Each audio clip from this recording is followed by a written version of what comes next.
नमस्कार साथियों, कैसे हैं आप सभी लोग? UP triple SC forest guard का एग्जाम यहाँ पे कंप्लीट हुआ। मैंने आपको पूरे आंसर बता दिए, कंप्लीट पेपर सोल्यूशन करवा दिया। यूट्यूब में सबसे पहले मैंने आपको सबसे सटीक आंसर की के साथ सोल्यूशन करवाया।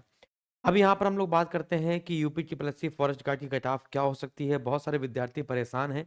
सर पेपर बहुत टफ आया था और बहुत सारे क्वेश्चन गलत हो गए हैं, तो क्या मैं उम्मीद रखूं कि मेरा फॉरेस्ट गार्ड में हो जाएगा कि नहीं हो जाएगा? मैं आपको सिर्फ इतना बताना चाहता हूं, आपके कितने भी नंबर हों आप परेशान मत होइएगा, आपको दौड़ने का मौका मिलेगा। मैं ये क्यों कह रहा हूं, इन सब की बहुत डिटेल एनालिसिस हम लोग यहाँ पर करने वाले हैं। आपको पता है फॉरेस्ट गार्ड 2019 की जो वैकेंसी आई थी, इसमें 655 पोस्टें थी, है ना? तो आपने देखा था उसमें 135 नंबर कट ऑफ गया था, तो लगभग वही 65% कट ऑफ गया था, तो कुछ विद्यार्थी उसको देखकर परेशान हैं। तो सर क्या होना चाहिए, वो पूरी एनालिसिस हम लोग यहाँ पर करने वाले हैं। तो सबसे पहले आप ये समझ लीजिए दोस्तों, सबसे पहले, है ना? तो सबसे पहले हम लोग यहाँ पर ये देखते हैं कि फॉरेस्ट्री के 50 प्रश्न थे। अगर सिलेबस की बात की जाए तो फॉरेस्ट्री के 50 प्रश्न थे, बायोलॉजी के लगभग 8 प्रश्न थे, 7 प्रश्न मैथ के थे, दोनों को मिलाकर 15 प्रश्न आने थे। यूपी जीके के 20 प्रश्न थे, कंप्यूटर के 15 प्रश्न थे। फिर इसके बाद देखा जाए टोटल पोस्ट जो थी वो आपकी 709 थी। लेकिन यहाँ पर सबसे बड़ा खेल हुआ है जो, वो प्रेजेंटी का हुआ है ना? तो जब विद्यार्थी पेपर देने जाएँगे ही नहीं, तो कट ऑफ हाई कैसे जा सकती है? मैंने जितने भी विद्यार्थियों से पूछा है, सबने यही कहा है, सर मेरा पूरा कमरा खाली था, 48 लोगों की बैठने की जगह थी, लेकिन कहीं पे 9 विद्यार्थी आए, तो कहीं पर 8 विद्यार्थी आए। आपकी कक्षा में कितने विद्यार्थी प्रेज़ेंट थे? ज़रा-सा कमेंट बॉक्स में कमेंट करके बताइए। क्या सच में यही था? मैंने तो फिर भी यहाँ पर प्रेज़ेंट बहुत ज़्यादा लिख दी है। अगर आप मान के चलिए कि 48 में से अगर सिर्फ़ 8 विद्यार्थी आ रहे हैं, 6 विद्यार्थी आ रहे हैं, तो कितना कम रेशियो है, कितना कम परसेंटेज है। फिर भी मैं ओवरऑल लेकर चलता हूँ कि लगभग 20 से 25 विद्यार्थी ही आपकी परीक्षा में उपस्थित हुए, है ना? 20 से 25 विद्यार्थी उपस्थित हुए। संख्या तो और भी कम बताई जा रही है, और पेपर का लेवल देखा जाए तो फॉरेस्ट्री का पेपर अगर देखा जाए, जो 50 नंबर बिल्कुल अलग से दिया गया है, फॉरेस्ट्री का पेपर इजी नहीं था, moderate to hard level paper था। अगर आपने पढ़ा नहीं होगा तो आप इसके क्वेश्चन नहीं कर पाएंगे। इसको पढ़ने की आपने कम से कम 3-4 महीने लग कर हमसे पढ़ा हो, है ना? आपने पूरी फॉरेस्ट्री की क्लास करी हो, पूरे पर्यावरण की क्लास करी हो हमारी पेड बैच की, या फिर आपने हमारी मैराथन करी हो जो पिछले दिन मैंने करवाई है, जो मॉक टेस्ट करवाए हैं, तो आपको मैं बता रहा हूँ कि आपके लिए पेपर मॉडरेट हो सकता था। लेकिन अगर आपने सोचा था कि चलिए देख लेते हैं, जो आएगा वो कर देंगे, तो फिर आपके लिए पेपर हार्ड था, तब आपके लिए पेपर मॉडरेट नहीं था। तो फॉरेस्ट्री बहुत अच्छी पूछी गई थी। अब हम लोग यहाँ पर ये बात करने वाले हैं बच्चों, अब यहाँ पर हम लोग ये बात करने वाले हैं कि बेस्ट अटेम्प्ट क्या होना चाहिए था, बेस्ट अटेम्प्ट क्या होना चाहिए था, और फाइनल कट ऑफ क्या रह सकती है, और मैं फाइनल कट ऑफ इतनी कम क्यों बता रहा हूँ, इसके पीछे भी रीज़न क्या रहेगा समझना। पेपर एनालिसिस करने के बाद, पूरी तरीके से बच्चों से पूछने के बाद, फॉरेस्ट्री के जो मैक्सिमम क्वेश्चन सही कर पाए हैं विद्यार्थी, वो हैं 28। मैं ये नहीं कह रहा, कुछ विद्यार्थी कह रहे हैं कि सर मेरे 68 नंबर सही हैं, 68 क्वेश्चन सही हैं काट पीट के, किसी के 65 सही हैं, है ना? 70 के ऊपर तो बहुत rarest of the rare case में आपको देखने को मिलेगा। लेकिन मेरे हिसाब से जो काट पीट के जब आप आंसर की मैच करेंगे, तो सब कुछ काट पीट के आप 60 नंबर के इर्द गिर्द रह जाएंगे, ये आप मानकर चलिए। आज नहीं कल, कल नहीं परसों, अभी 1-2 दिन बाद ऑफिशियल आंसर की आ जाएगी, और आप सब लोग देखेंगे कि यहीं आप आस-पास 58, 59, 60 पे, है ना? इसी के आस-पास आप रह पाएँगे। फॉरेस्ट्री में जो सबसे अच्छे अटेम्प्ट कर पाए हैं काट-पीट के, वो 28 प्रश्न है, बायोलॉजी के सिर्फ 3 प्रश्न। बायोलॉजी ऐसे दी गई थी जैसे वो नीट का पेपर दे रहा हो, है ना? बिल्कुल अंदर स्ट्रक्चर से पेपर पूछे गए थे, किडनी से क्वेश्चन पूछे गए थे, और किडनी से नॉर्मल नहीं, अच्छे लेवल के क्वेश्चन पूछे गए थे, ब्रेन से अच्छे लेवल के क्वेश्चन पूछे गए थे, है ना? तो आप देखेंगे तो बायोलॉजी से मैक्सिमम आप 3 प्रश्न सही कर सकते थे, मैथ में आप 4 प्रश्न सही कर सकते थे, यूपी जीके और कंप्यूटर नॉर्मल लेवल का था। यूपी जीके में 20 में आप 15 प्रश्न सही कर सकते थे, फिर कंप्यूटर में आप 10 प्रश्न सही कर सकते थे। तो इन सबको मिलाकर मैं एज़ अ स्टूडेंट बता रहा हूँ, एज़ अ आपके ऑडियंस बता रहा हूँ, है ना? तो मैक्सिमम अच्छा अटेम्प्ट हो सकता था 60 प्रश्न। लेकिन मैं कह रहा हूँ इसमें से 12 से 15 प्रश्न और कम कर लीजिए, और मान कर चलिए 44 से 47 प्रश्न आपकी फाइनल कट ऑफ हो सकती है। जी हाँ, सही सुन रहे हो। आपके मन में आ रहा होगा, सर 50 से कम नहीं जाएगी, 60 से कम नहीं जाएगी, नहीं। अगर आप फाइनल कट ऑफ आपकी 45 के आसपास ही रह जाएगी, पेपर का लेवल देखते हुए। क्योंकि इम्पोर्टेंट पेपर नहीं था, इम्पोर्टेंट है दौड़। क्योंकि फॉरेस्ट गार्ड में जो बोझा लेकर आपको दौड़ना है, उससे सब लोग डरते हैं। ना जाने कितने विद्यार्थी चक्कर खाकर गिर जाते मेरी आंखों के सामने जब आप दौड़ रहे थे, तो मैं भी पिछले वाले पार्ट में आपको देख रहा था, बहुत सारे विद्यार्थियों को मनोबल बढ़ाने गया था वहां पर। तो आपने देखा है ना कि कितने विद्यार्थी चक्कर खा खा के गिर जा रहे थे। तो सबसे इंपॉर्टेंट फॉरेस्ट गार्ड में पेपर नहीं है, सिर्फ दौड़ था। तो मैं कह रहा हूं 45 नंबर भी अगर आप ले आ पा रहे हैं अच्छे से, तो आप फाइनल कट ऑफ के आसपास आ सकते हैं, कोई बड़ी बात नहीं है इसका। मैं एनालिसिस करके मैं आपको बता रहा हूं कैसे। फिजिकल के लिए लास्ट टाइम 8.5 से 9 गुना विद्यार्थी बुलाए गए थे।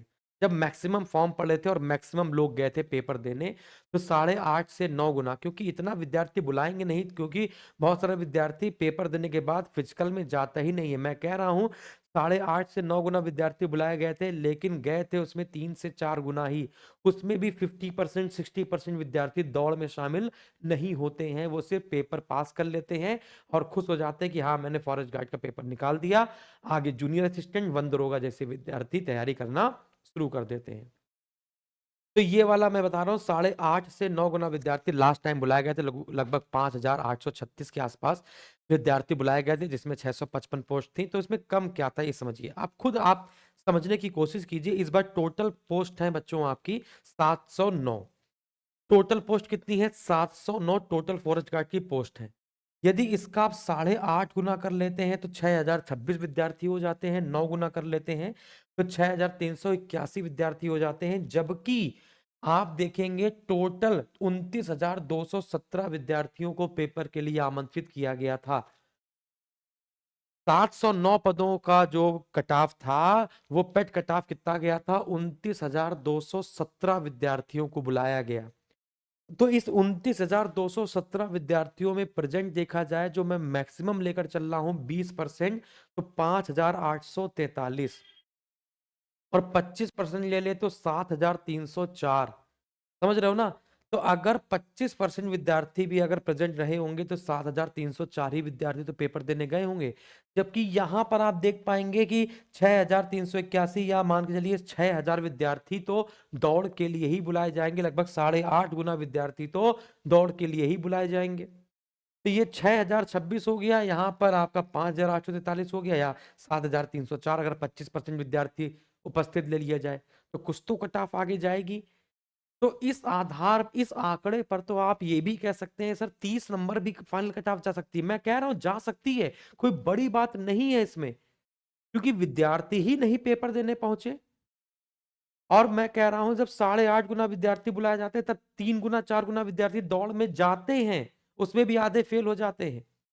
तो अगर इतने विद्यार्थी बुलाए गए, तो इसका मतलब फिर तो सबको बुला लिया जा सकता है, मैक्सिमम लोगों को बुलाया जा सकता है। 30 कट ऑफ जा सकती है ना, 35 कट ऑफ जा सकती है। मैं तो फिर भी 45 मैक्सिमम लेकर चल रहा हूं, यानी आपके 30, अगर आपने यूपी जीके और कंप्यूटर को मिलाकर, फॉरेस्ट्री के कुछ क्वेश्चन मिलाकर ही सही कर दिए होंगे 30-35 क्वेश्चन, तो भी आपको हार नहीं माननी है, तो भी आपके मन को उदास नहीं करना। आपने बेस्ट किया है, आपने अच्छा किया है, ठीक है ना? आप मोटिवेट रहिए। जितने भी हमारे पेड बैच के विद्यार्थी हैं, जितने भी विद्यार्थी हमारे साथ पेड बैच में जुड़े हुए थे, मैं दावे के साथ कह सकता हूं कि उनके 50 से नीचे नंबर होंगे ही नहीं। जो भी विद्यार्थी हमारे पेड बैच का है बच्चों, वो जरूर कमेंट बॉक्स में कमेंट करेगा कि उसके कितने काट पीट के सही है। हमने जो आंसर की बताई है, उसमें काट पीट के उसके कितने सही हैं।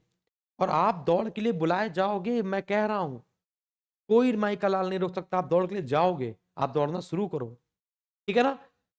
तो ये, और जो विद्यार्थी फॉरेस्ट गार्ड को पेपर नहीं ज्वाइन करना चाहते हैं, वो सारे विद्यार्थी, जैसे यूपी जीके की बात करें, तो यूपी जीके में देखो, यूपी जीके के क्वेश्चन आसान क्यों कह रहे हैं? क्योंकि देखो पूछा गया था सच्चिदानंद हीरानंद वात्स्यायन अज्ञे जी को साहित्य अकादमी ज्ञानपीठ पुरस्कार कब मिला? तो 1978 मिला। फिर इसके बाद देखो ये पूछा गया था, है ना? फिर इसके बाद ये पूछा गया था आपका कौन सा, धर्मवीर भारती, ये हो गया, ठीक है। आपका भारतेंदु हरिश्चंद्र से क्वेश्चन पूछा गया था। भारतेंदु हरिश्चंद्र का जन्म कब हुआ था? 1850 में हुआ था।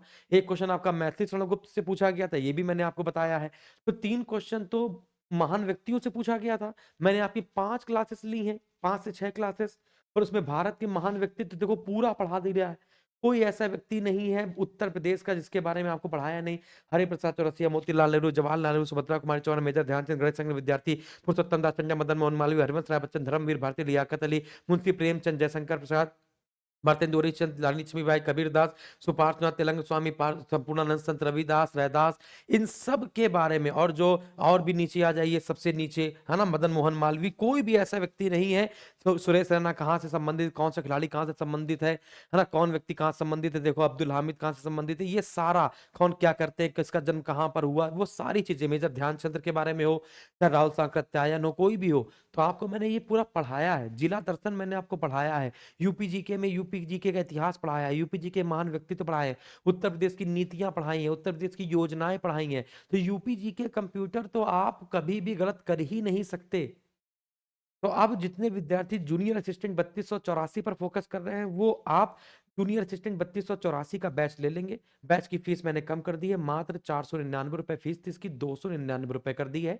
जूनियर असिस्टेंट स्टेनो का सिलेबस सेम है, तो जो विद्यार्थी फॉरेस्ट गार्ड के थे और अब वो जूनियर असिस्टेंट की तैयारी कर रहे हैं, तो वो सभी विद्यार्थी जूनियर असिस्टेंट के बैच में इनरोल हो जाएं। ठीक है, थैंक यू वेरी मच, जय हिंद। और अपनी जो प्रतिक्रियाएं हैं वो जरूर दें अपने कमेंट बॉक्स में। और हमने जो आपको पढ़ाया, सब लोगों ने मिलकर आपको जो पढ़ाया है, हमने अभिनव सर ने मिलकर ना, और आपने बेहतर किया है ना। जैसा भी प्रतिक्रिया हो आप कमेंट बॉक्स में जरूर कीजिए। थैंक यू वेरी मच, जय हिंद।